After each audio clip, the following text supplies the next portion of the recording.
הנה, יש לנו פה את המזמרים, אתם רואים, זה תנוחה של חיזור. מדהימה. חיזור זה הזכר מצד שמאל, נקבה מצד ימין. יש לנו את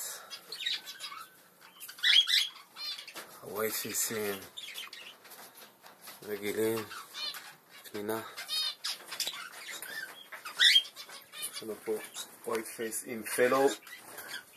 יש לנו פה נקבה בפנים. יש לנו את הביצים. יש לנו פה את התאים. את הסלבים. הנה ממשיכים את זה. זה הכלוב פחות או יותר. הנה את הפינקים, בנגלזים.